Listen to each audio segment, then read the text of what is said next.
Good evening, Browns fans, and welcome to the Gang of Three. I am one of those three. I am Barry McBride. I am publisher and founder of the OBR. And here with me, Mr. Lane Atkins. How you doing, Lane? I'm present. How about you? It's good that you're present. I'm present as well. Peter, are you present? Indeed. Indeed, he's present. We are all assembled for the Gang of Three. I would suggest that if you are in YouTube or Twitch or chat rooms, that you get engaged with the program. And you do that by typing things into a comment box that I will see. And if appropriate, will pester these fine gentlemen who are here with me today. And today is April 13th. We are 10 days away from the beginning of the NFL draft. And you know what that means? We are 10 days away from the 2026 OBR Draft Cave, which you will definitely want to attend. We will have Pete will be there, Lane will be there, I'll be there. We'll have tons of people there. And in addition to that, we will have Park Fizzler, who will be in Pittsburgh at the draft, getting reaction from there. And we will have Fred Breatham, who will be in Berea, getting reaction from the team's facility. It's all going to be there for you this week, in 10 days, rather, starting a week from Thursday here at the OBR. Make sure that you are there. It is the place to be. We were doing live streams first. We've been doing them for years. Someday we'll get good at it. All right. I just also want to bring attention to the fact that Mr. Lane Atkins, who just dropped out here, hopefully we'll be back in a second, provided a massive drop of new information in Rumor Central. There's like 36 new posts in there. If you are a subscriber, jump in there. Make sure you check out all the news. If you are not a subscriber, I suggest buying a monthly subscription and jumping in to the action in Ask the Insiders and River Central and all that stuff. Just great stuff going on in there. Lane will be back in a second, I am sure. But in the meantime, it's you and me, Pete. And we have 2 first-round draft picks, Cleveland Browns do, and they have 9 total selections. They spent a lot of time upgrading the offensive line. They still have a glaring hole at tackle, and they need a playmaker at receiver. But 9 picks, that is a lot of picks, man. Do you think that this, knowing how GMs tend to hold on to their draft picks, do you think this is a roster that can absorb 9 picks, easily? Or do you think some of those guys stand a chance of not making the team? I think the roster can absorb 9 picks. The question is, does the draft have the talent to necessarily hold that many? And the other part about that is you got to keep in mind that they usually get undrafted rookies that have potentially made the roster, and given where the roster is, those guys have a shot. But it largely comes down to quality. If they get good enough players, they can keep them all. If there's a world where this might be a draft, particularly round 6 and 7, where we might see, and I don't limit to the Browns. I think you could see a decent number of teams put those guys, try to put some of those guys on their practice squads. I just think that's where this class is. But yeah, the Browns can easily do it. It's just a question of, can they get enough guys that warrant it? Right. Lane, welcome back. The question I posed to Pete was, do you think that the Browns roster can absorb 9 picks? My ulterior motive for asking this question is I would really like to see them trade out into the 2027 draft as much as possible and get rid of some of those picks and stockpile them for next year. But do you think this roster, think that there's 9 players that we can pick in the draft who would make this team?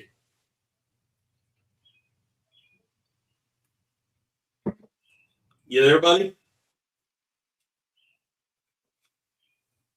All right. Lane is unresponsive. He has a quizzical look on his face. as he always does when he's in here. So if he gets back on the air here in a second with his mic working, we'll work him in to the program. One of the things, I keep hearing about the, and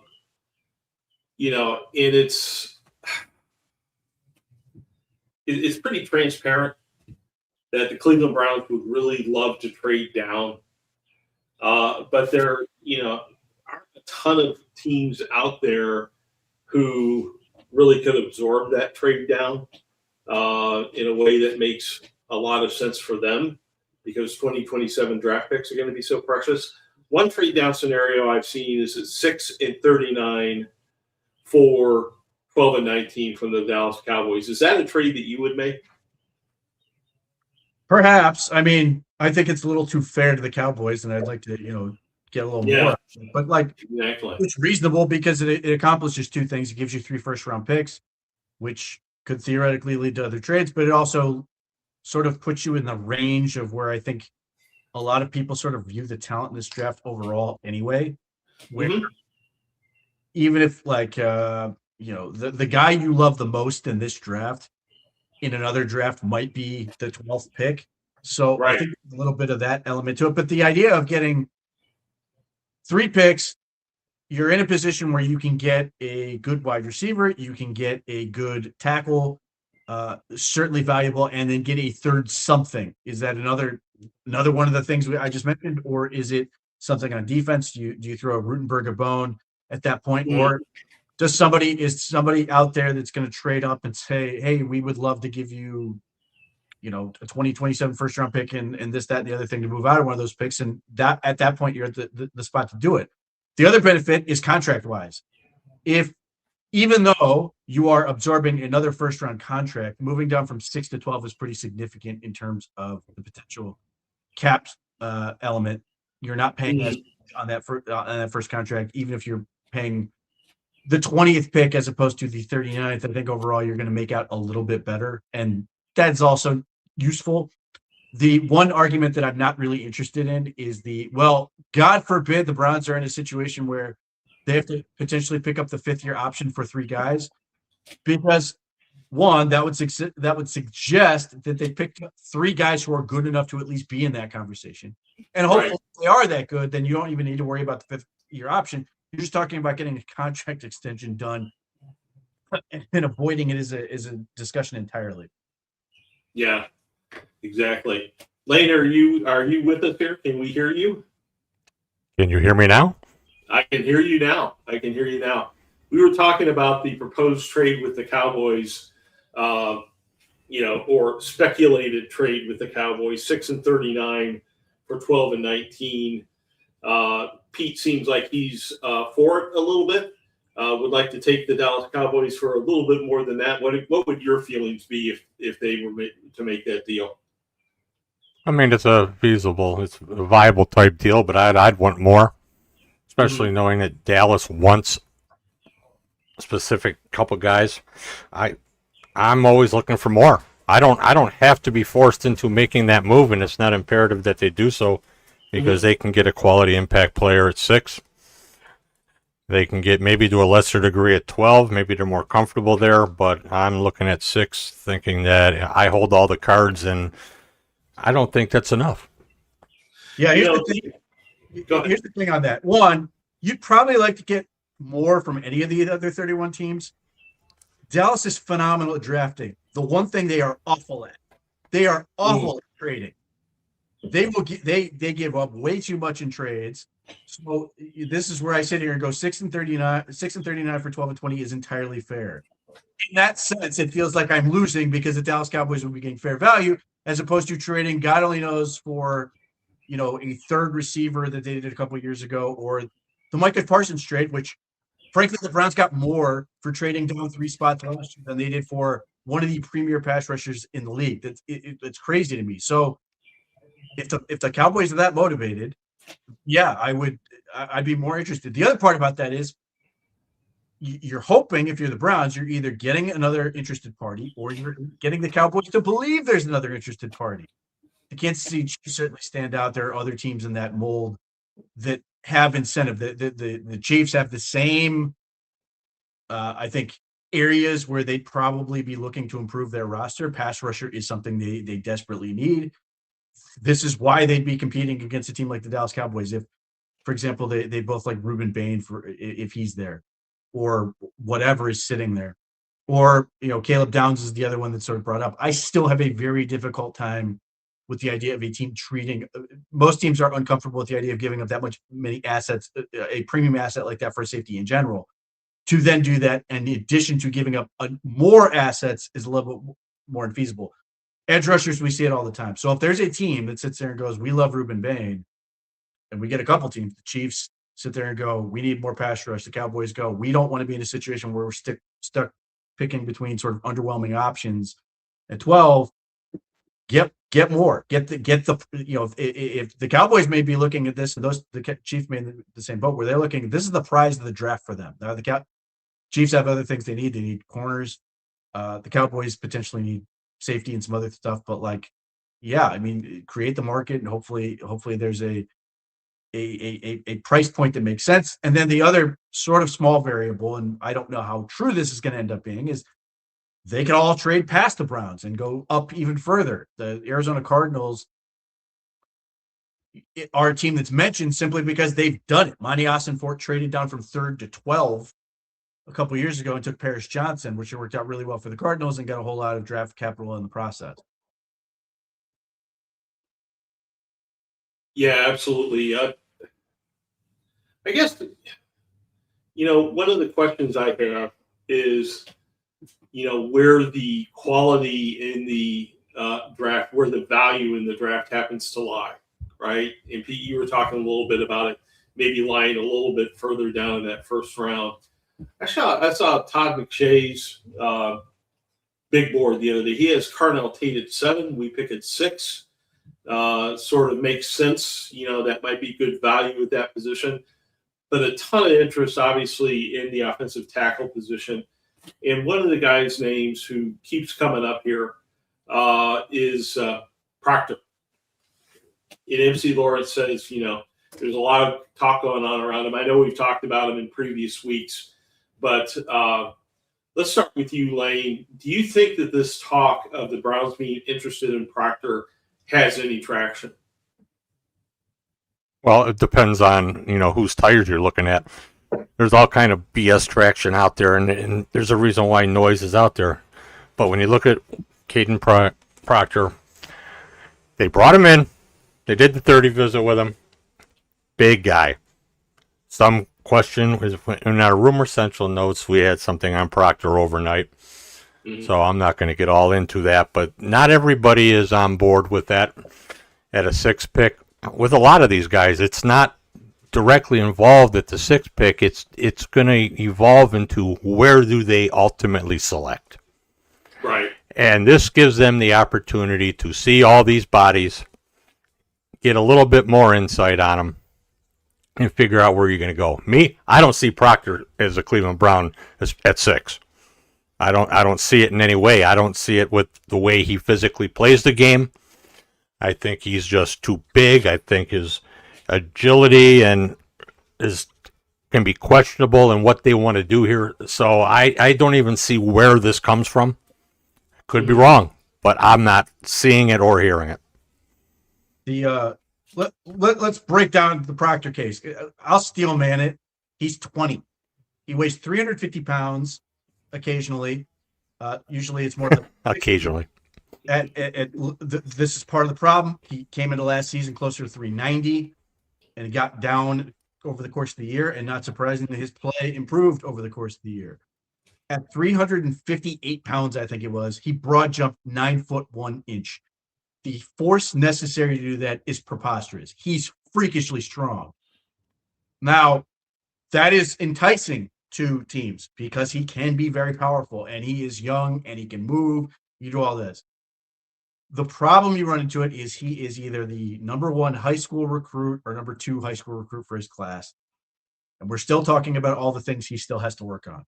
His feet, his hands, there's a lot of inconsistency there. When he's good, it's very good. I think he's a better pass protector than run blocker. I know there are people who talk about his power. I wish I saw it more consistently in terms of a guy who really moves the earth. Alabama stunk running the football, and they had a whole lot of big, strong guys up there, and yet they couldn't get much breathing room. The downside, other than what I've already mentioned, because if you look at this, and I've heard this argument, I think it's reasonable.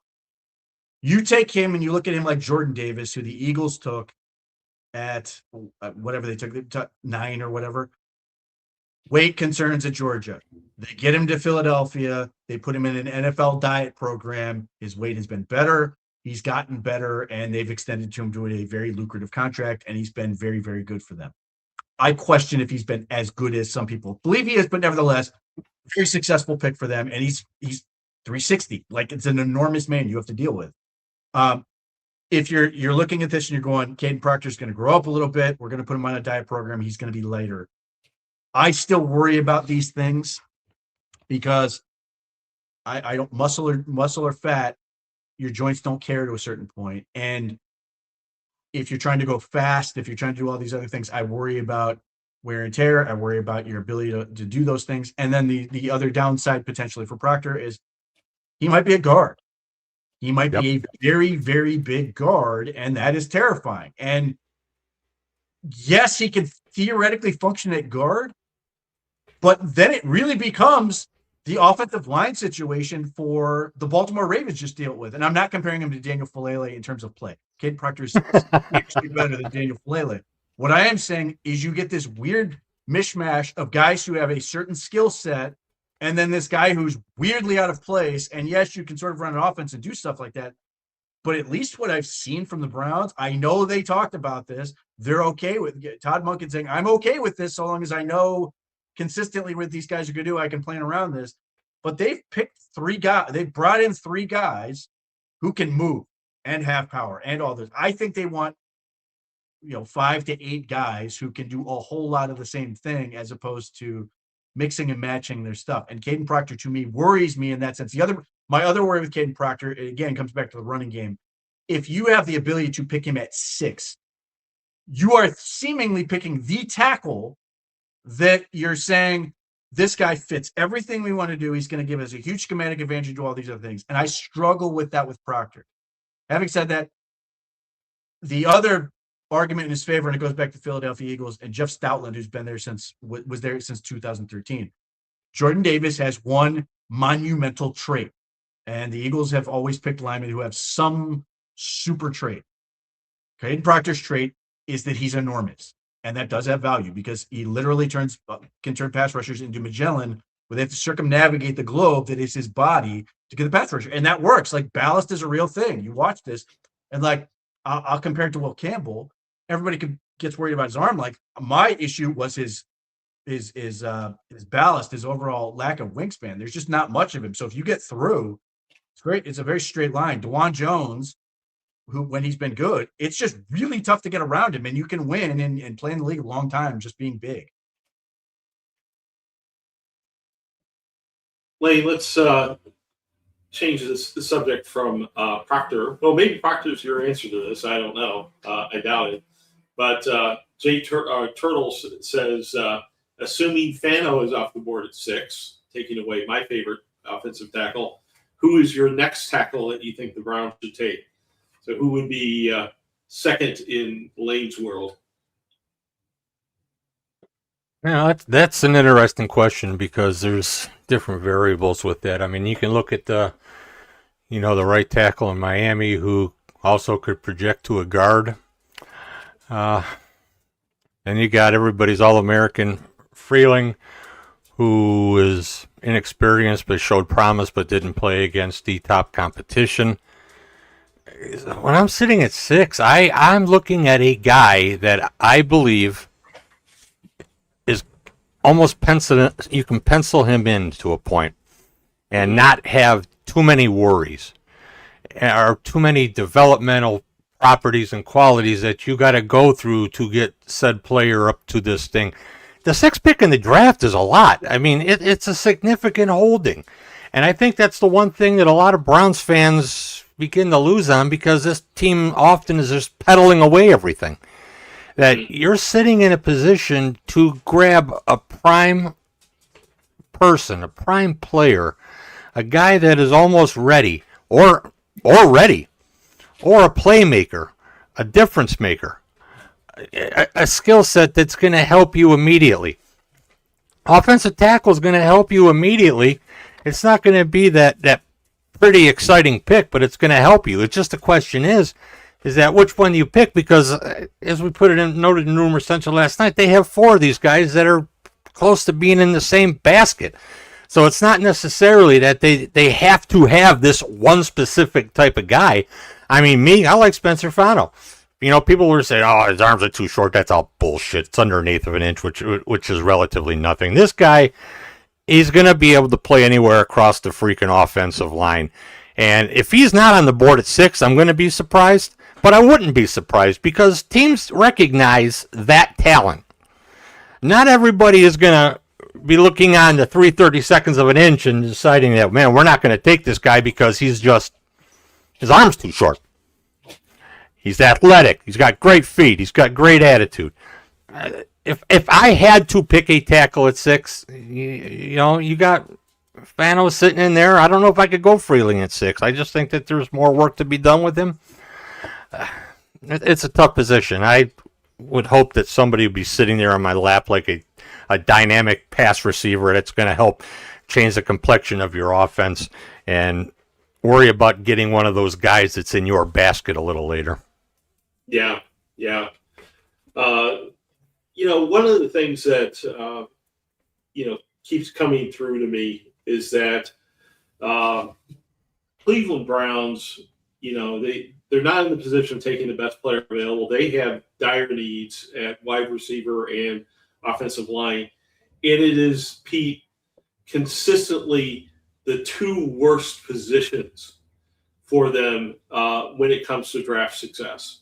You know, the Anthony Schwartz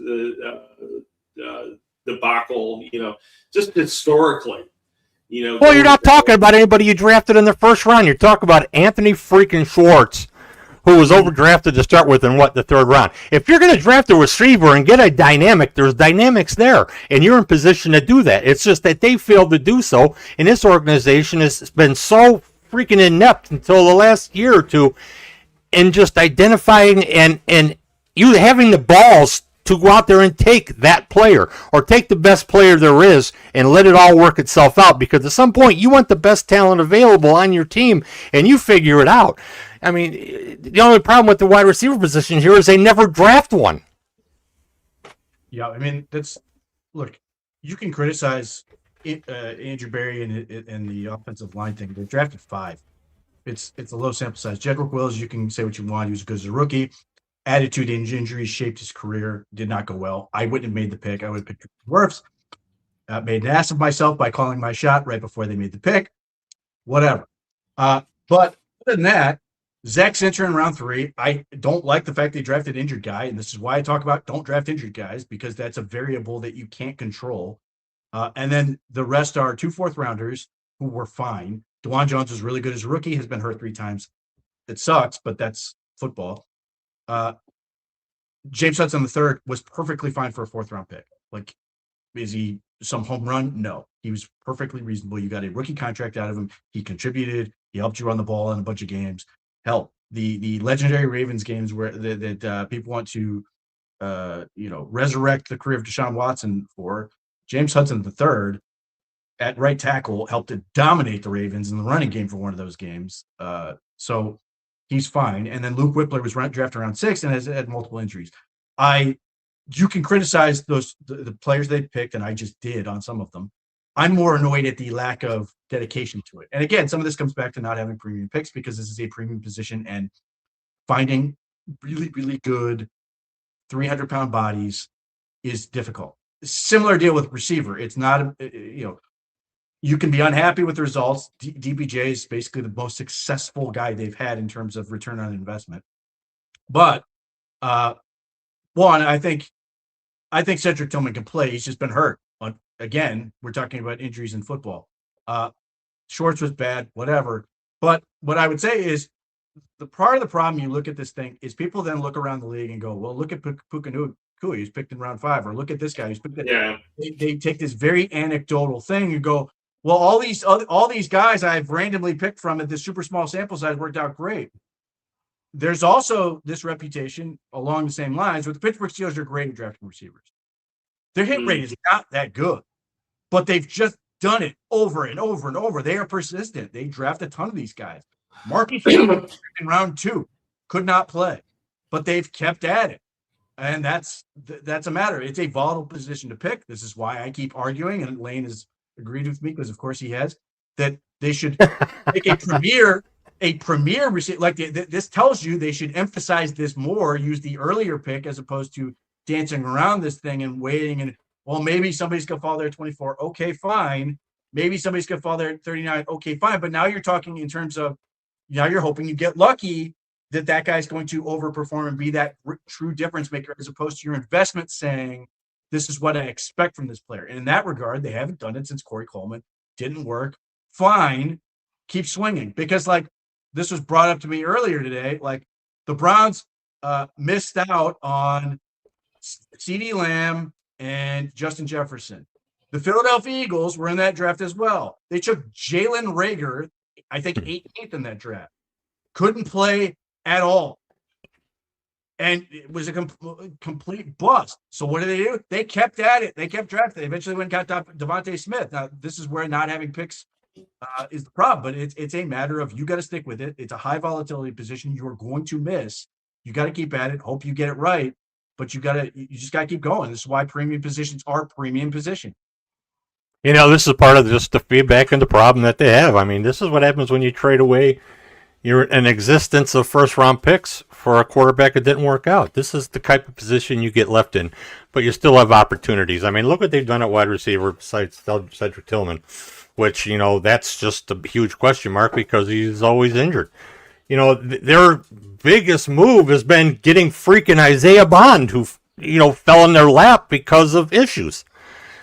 So, you know, you have to look at yourself in the mirror and say, you know, we have to commit and be dedicated to try to improve this instead of, you know, trying to throw every deal known to man out there to try to capture somebody and pay out the ass for them. That's the situation that this team and this organization and Andrew Berry's had at the wide receiver position, and you have to address it. You have the opportunity now to address it. You have quality in this draft to address it with. Your head coach wants some talent. Your opportunities now. So, you know, don't blow it. So if we're going to go after this premium talent at the number 6 position, let's assume a great trade down does not, you know, manifest. And, you know, what I'm hearing from you guys loud and clear is that if you've got the talent there at that premium position at number 6, you go ahead and take it. Carnell Tate's going to be there.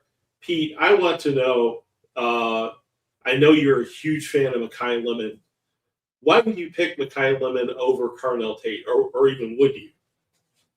Yeah, in a heartbeat.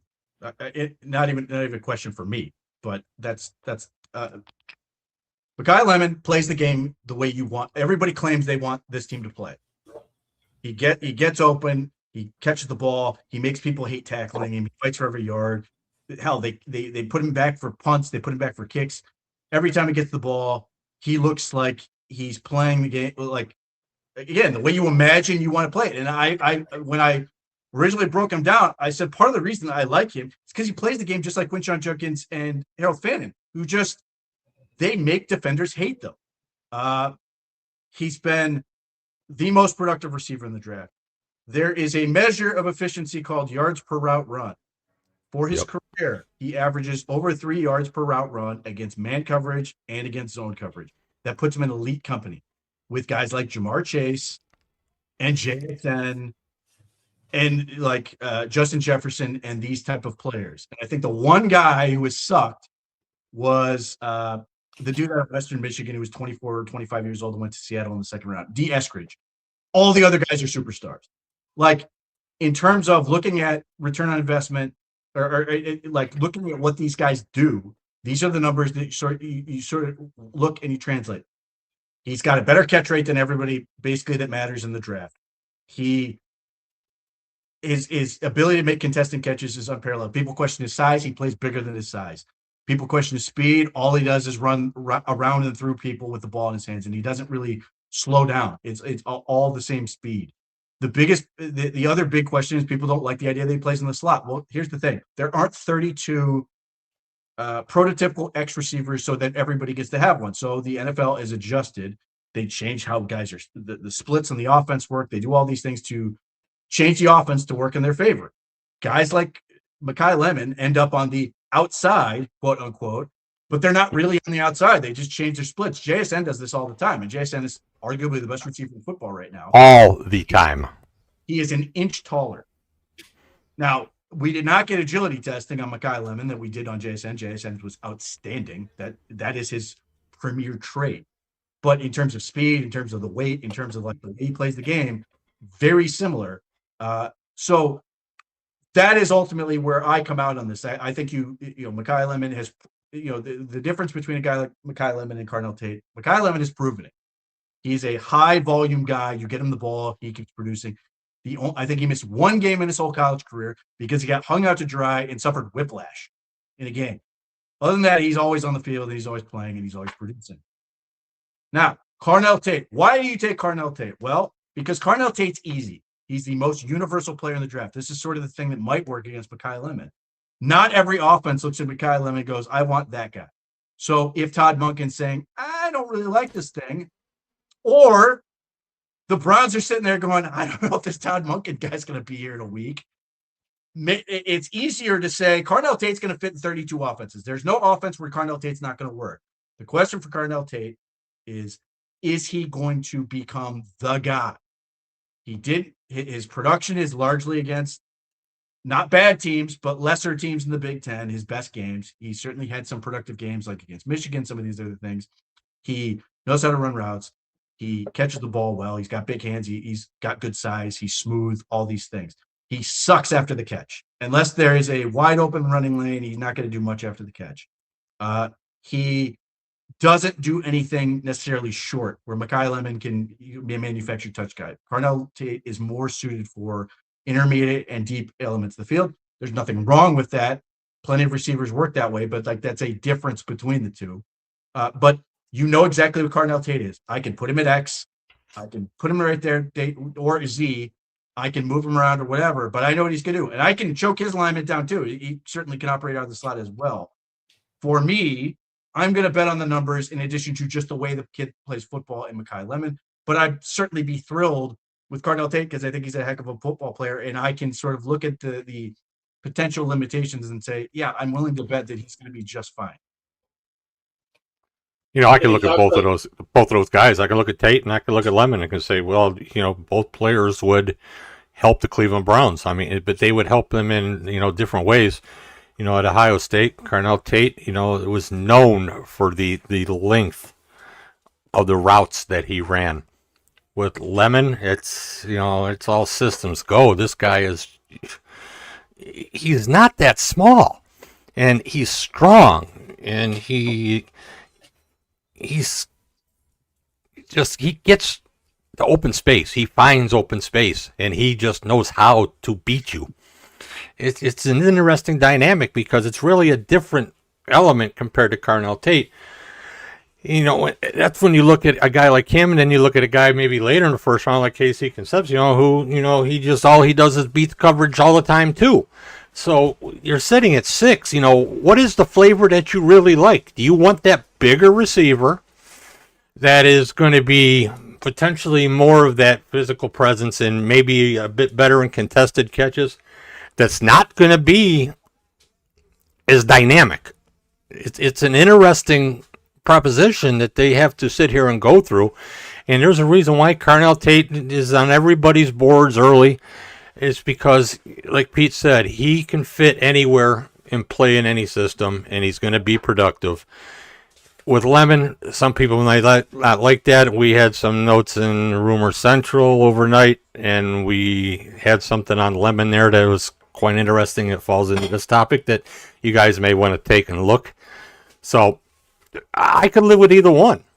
I just think that you can get Lemon a hair later than 6, if the general thinking is on that line. And I just think with teams that need receivers, that need dynamics, that need playmakers, they're going to value guys like him a little bit more. Right. A bunch of other wide receivers getting mentioned in the chat. Denzel Boston, That's all. for example, and Ted Hurst. Ted Hurst. Getting mentioned in the draft. We have a note on him in Rumor Central last night also. Get to Rumor Central. That's the message of this show. Ted Hurst is proof of what I believe is all about branding. Casey Concepcion is the guy who can't catch. All he does is get open and make plays, but everybody focuses on the fact he can't catch. Ted Hurst has a higher drop rate than Casey Concepcion. Yes, he does. And nobody ever talks about Ted Hurst as a drop guy. And this is a weird element of branding. Like when you actually get into this is why I don't care about drops. Not to say they don't matter at all, but this is why I desperately try to stress to people, like there are a whole lot of guys who have great hands and are never open and never matter. You got to get open first to matter. And then the other part is you have to weigh made plays against drops. It's the same way that you might live with a quarterback who throws a few more interceptions if he's going to get you 40 touchdowns. Like the risk reward there is something you have to figure out. But if you're sitting there going, your mentality with receiver cannot be, I have to play it super safe, because it's not realistic. Those guys don't get open as often. Yes, there are guys who look, or just take Mekhi Lemon. Through that lens, he's super safe. But there are a whole lot of these guys where people are like really excited about him. And then you mention the fact that they say they don't like one guy because of drops. And then you point out this guy has an even higher drop rate. Like this is sort of where you lose me on this. Ted Hurst is really interesting. Now he's got flaws, but he's really productive. His speed jumps off the tape. Yep. He's got size, looks good with the ball in his hands. I think he did himself a world of good for a team like the Browns at the Senior Bowl. And because Georgia State fortunately played a few teams that are actual real football teams, as in their schedule. Their conference isn't bad, but they got to play James Madison. They played Vanderbilt. They played Ole Miss. And you go back to the Alex Wright pick out of UAB. One of the reasons that the Browns felt good about Alex Wright is because UAB happened to play Georgia. And he looked like a guy who belonged on the football field against Georgia. So even though, the Browns typically like bigger school players, and it's because they like the fact that they're bigger school opponents, Ted Hurst checks those boxes. So I'm curious to see there. But my big fear, and why I don't think the Browns are going to end with Ted Hurst, is I think Ted Hurst is going to go way earlier than anyone expects. I think Ted Hurst is going to be one of those wow moments on the draft day, probably in round 2. I mean, unless the Browns take him at 39, which I don't think will be the case. But I think Ted Hurst is going to be one of those, wow, I didn't expect him to go that high, for all the reasons we're talking about, because you get guys like Greg Cosell, who I think elucidates the arguments really well. If Ted Hurst went to a bigger school, we'd be talking about him as first round pick. I don't know that I necessarily believe that, but I wouldn't be surprised if there's a team who believes that. All right, fair enough. We've been through about 40 minutes of this show, and I haven't brought up the big news of the week, which is that the Browns started voluntary workouts, and Myles Garrett, our all-world defensive end, didn't show up. Panic time. There was fire in Berea. But, as skeptical. Did you say fire in Berea, or somebody's going to be fired in Berea? Not yet. The fire Todd Monken thread in the cooler has not taken up real-world effect at this point. But, mass panic, dogs and cats living together, all that sort of stuff. Myles didn't show up at the offseason workout program. Sean Watson is your quarterback? What? Yeah. I mean, there's a bunch of stuff going on this week that is, sort of qualifies as the media going slightly insane. One element of the media is Bleacher Report. They specialize in fan fiction when it comes to trades and draft picks and other scenarios like this. But they did put together, there was one that interested in me a little bit, and I'll go to you, Lane, and see if it interests you at all. And that is Garrett for the Rams, number 1 pick this year. their number one pick in 2027, which if you give them Garrett, is going to be way down at the bottom of the draft. Yep. And Byron Young. You already lost me. You already lost me? Yeah. No interest at all. Okay. It's not comparative value isn't there. No. Interesting. Why do you think that the Browns brought in David Bailey? Well, let's put it this way. They're in the process, in the business of checking all the boxes. Mm-hmm. And you never know what can happen in a National Football League. Because there are some known owners that are off the rocker that will just come across and do something stupid. And David Bailey, arguably is, I don't know, maybe the second, third best rushing edge prospect in, the last, 3-4 years maybe. He's good. I mean, he's very good. It'll be interesting to see how that plays out. And the other thing is that you never know what teams are going to do in this draft because, as we talked about going back, 6 weeks ago, there's going to be movement in this draft. And I think it's going to be more than what we've ever really acknowledged or thought. And we may see some guys bouncing around and moving here that really shouldn't be moving. And I think it also helps that the Browns have brought him in to see more about what he's about and to send that perception message out there that they're looking as well. Right. Especially when it comes to other teams that are chopping at the bit to make a move to get a player such as David Bailey. I think, let's start here. The Browns could have easily taken Abdul Carter last year. And nobody was going to jump off a cliff and go, oh, they're trading Myles Garrett. And Abdul Carter was fantastic, and I had that 100% right, as did Lane. But what's more interesting to me on this whole David Bailey thing is David Bailey took the visit. He didn't have to. You're not required to go to these visits. So apparently, David Bailey and his agent thought it was worthwhile enough. Maybe he could be on the board at 6. So that, to me, is the more interesting element of this. Now, I still think he could probably end up going 2 or 3, but the fact that at least his camp is at least wondering if it's not worth his time to visit Cleveland is of note. But they could have taken Abdul Carter last year, would have been a great pick. Not that it would have addressed any of the offensive needs that they have, which are numerous. But nevertheless, David Bailey's a fantastic pass rusher. And everything I've seen from Mike Rutenberg from his sort of career, he wants to speed up the offense. He's a part of a defense who has sped up the offense. So, and I did this in connection with R. Mason Thomas, who's another guy who could speed up an offense. Oklahoma, good player. Who another guy who can do the quick pressure, who can win really, really fast. But with the New York Jets, they took Will McDonald IV. Now, I thought it was a crazy reach to take him, but nevertheless, they did it.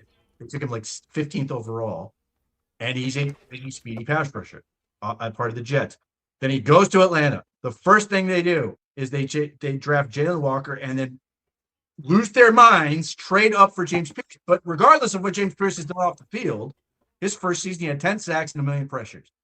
They want to speed up the defense. So I think Rutenberg's thought in this is, yeah, I'd like to cover better, but you know what's even better than that? Not needing Myles Garrett to win the quick pressure, getting one other guy who can be that speed guy who can win in an instant, end the play before it starts, and just put the panic in the offense's mind that will hopefully do 2 things. One, obviously they'd love to create more sacks, but more importantly, I think the other thing that I've always been harping on under Jim Schwartz is turnovers. Yep. Pressure breaks pipes, make more bad decisions, cause more fumbles, interceptions, whatever. That's a good way to do it. So, if you're Mike Rutenberg, that's a dream come true to get Myles Garrett and David Bailey and have Alex Wright and have, Mason Graham and have Malik Collins and Mike Hall and all these other guys. Like, and part of you wants to spike the football and laugh at Jim Schwartz that he would walk away from that situation, but it is what it is. The most amazing thing would be, for the Browns is that David Bailey found a way to be sitting there at 6 because their phone would be just going off the hook, and you would get your ultimate deal at number 6. with Yeah, that but guy still that's there. it's either him or Arvell Reese. I don't know. I assume it's Bailey. I think, that's probably the absolute best case scenario for them in terms of trade value. Yep. Reasons we've talked about. No, teams aren't But- going to trade up for a safety or running back. But edge, they will absolutely do it. Yeah, they'll just do it. And what makes it all the more interesting is that the guy like Bailey, if you would find a way to actually stumble into this guy, and then have the cojones to actually select him, even though you have other issues.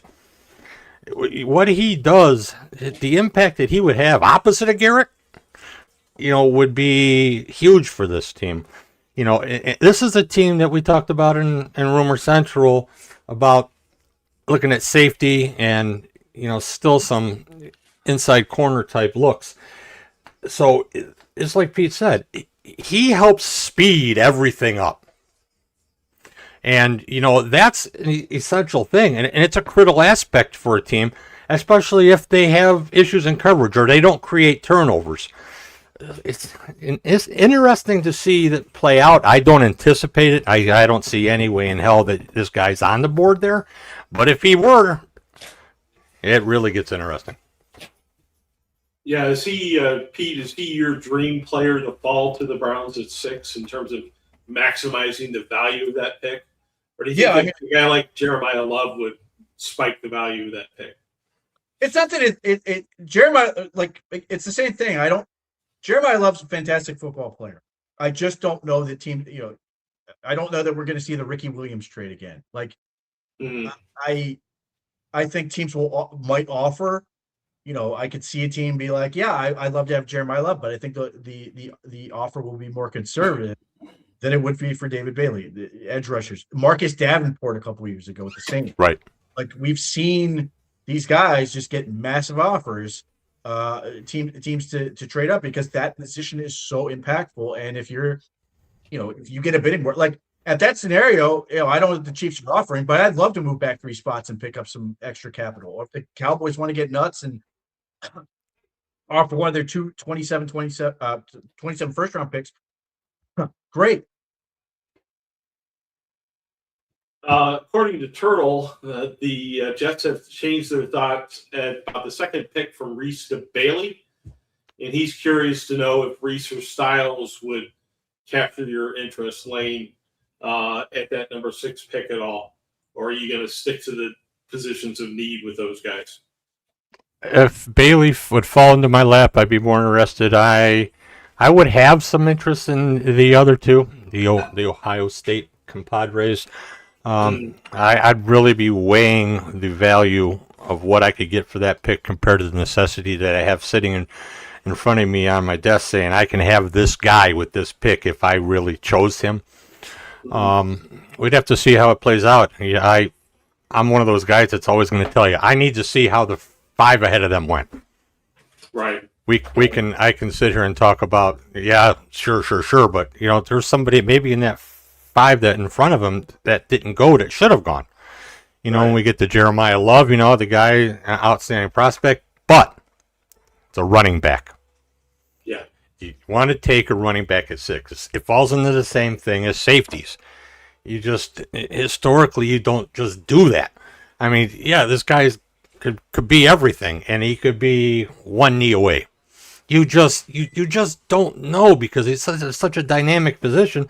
And if he were to be there at 6, me personally, I don't feel it with the Browns, but I feel somebody's going to want this guy. Yeah. That's why if we see this front 5 shake out strangely, and there's a couple of guys sitting there that were not supposed to be there, it makes that first hour of the draft even that more exciting for Cleveland because they're all going to be sitting in Berea happy and excited, beating the little chubby because they don't know what's going to happen because, man, they can start writing their ticket. Yeah, exactly. And that's what this team needs. It's what this organization needs. But the only problem is, in doing so, then if you trade yourself out of that, then you're probably getting a lesser dynamic. So it's a tough call. I think that this organization needs to be at the point where they start accumulating the best talent and not the quantity. Well, I don't want them to draft Reese or Styles because Jack said he'd leave if we did. Also, Sonny Styles is a phenomenally talented player. In terms of what I can prove, Carson Sweatshirt is a better prospect, and the Browns already have him. So yes, Sonny Styles is the most luxurious pick you could possibly imagine, because my immediate thought with Sonny Styles is, well, can he play slot? Can he rush the passer? I want to do all the things that have nothing to do with being a linebacker because he's gifted. Like that's not good. Like it's problematic. Arvell Reese is a different deal. And what gives me pause is I think Arvell Reese could be potentially the best player in the draft. But his home right now is linebacker.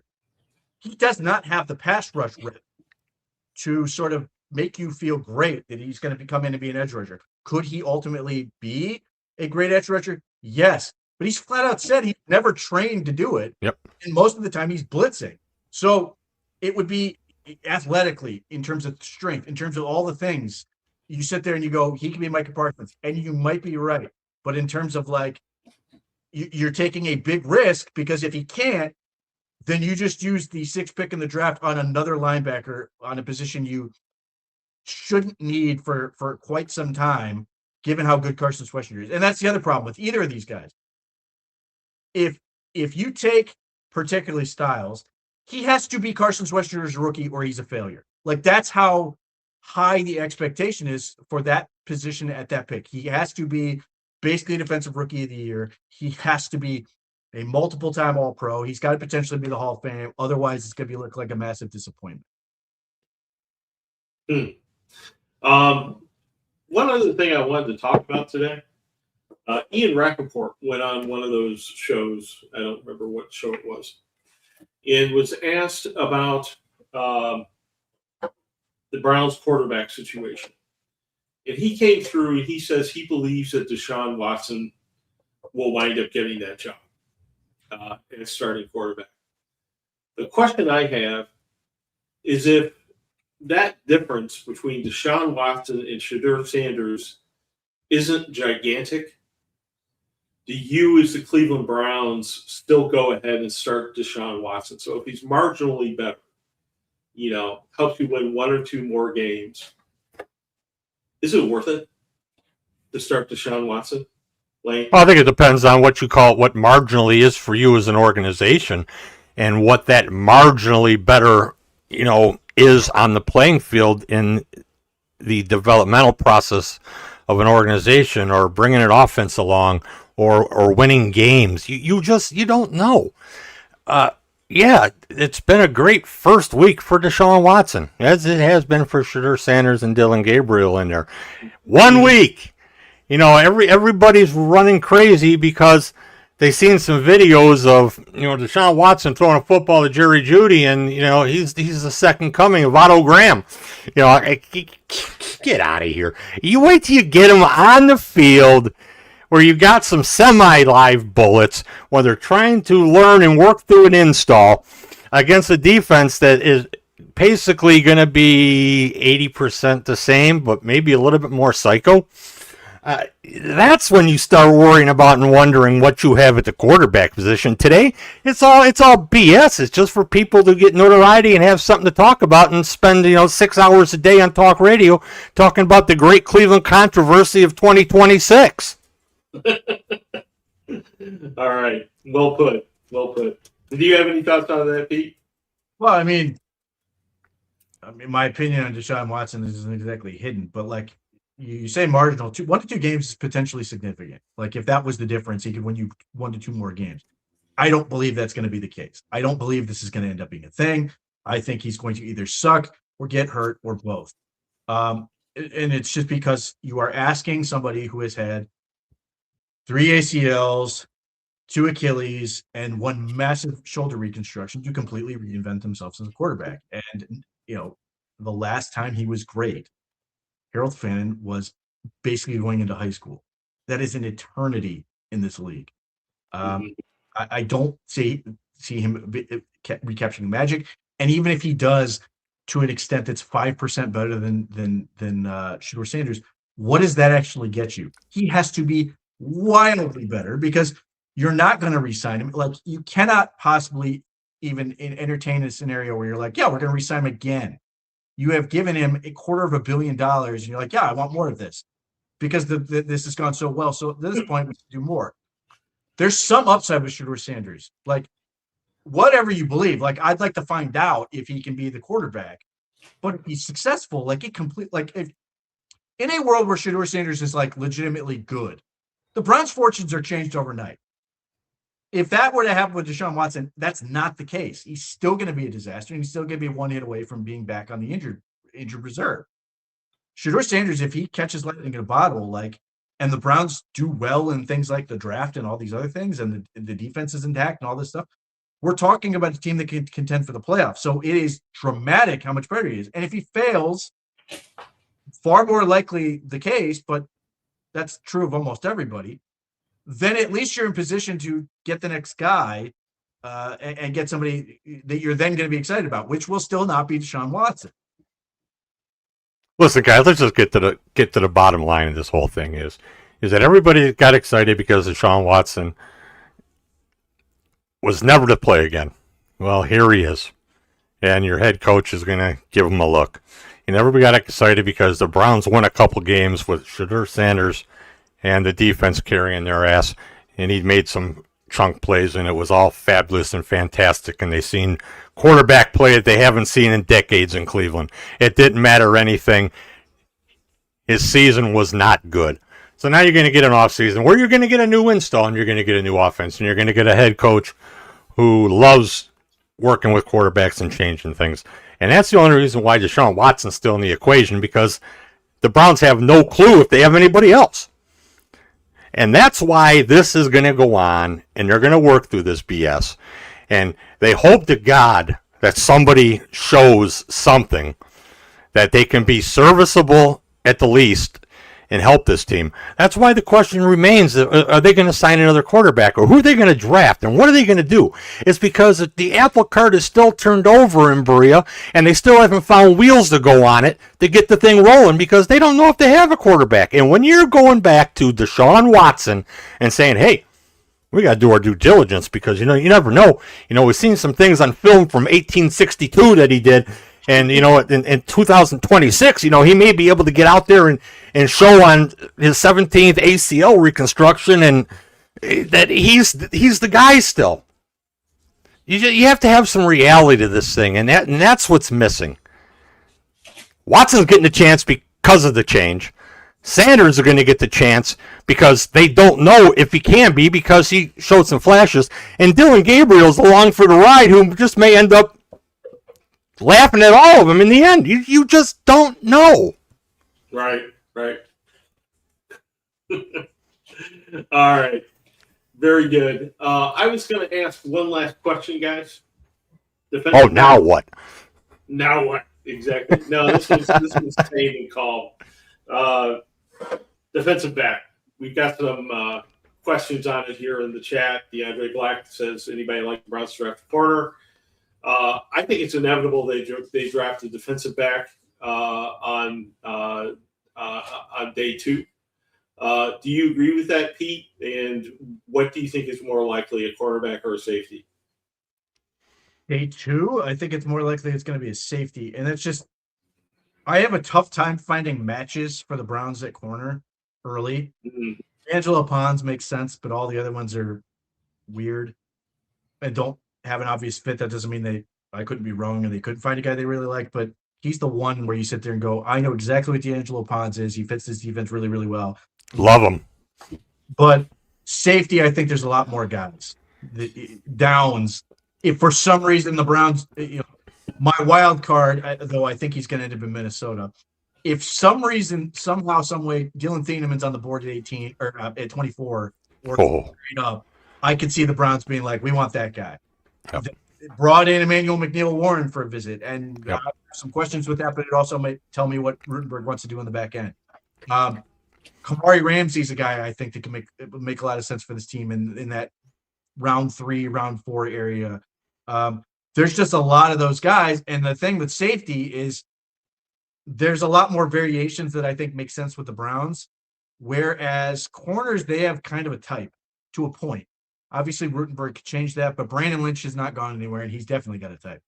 And the guys that sort of make sense with him are guys like Will Lee from Texas A&M, tall, long arms, press corner, can compete on the outside. Julian Neal from Arkansas, tall, long arms, press corner on the outside.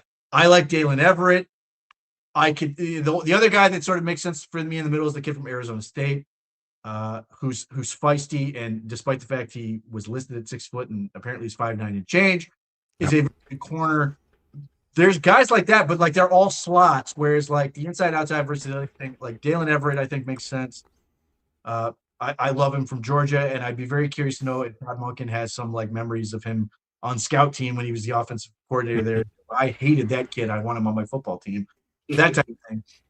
But I think it's a little bit trickier with corner this year. I'm sure they want one because it makes sense for them to want one. You can never have too many. Yep. But finding the fit's a little more awkward. I think safety is easier to sort of be like, I get it. I think the quality and depth of safety is going to make it inevitable. And the Browns need safety. It's just no doubt about it. And I completely feel that that is going to happen in this draft. And I'm not talking at the end of day 3. I think there's going to be some action and movement, and just due to the depth of what there is and how different teams may look at some of these guys, there may be an opportunity there for them to nab a safety of quality that'll fit into what they want to do here. All righty. Well, with that, we are going to wrap it up for the evening. Thank you guys for your insight. Thank you, everyone in the chat room. YouTube chat room was very busy tonight, and keeping us amused and asking your questions and all that. Really appreciate your feedback and participation in the program. We will be back on Monday, just 3 days away. You know what that means. 3 days away from the 2026 OBR Draft Cave, live streaming the entire thing. Over the course of 3 days, a mammoth effort undertaking on the part of the OBR. We hope you are there. We hope you join us. Until then, we will talk to you next Monday on Gang of 3. Good night, everybody.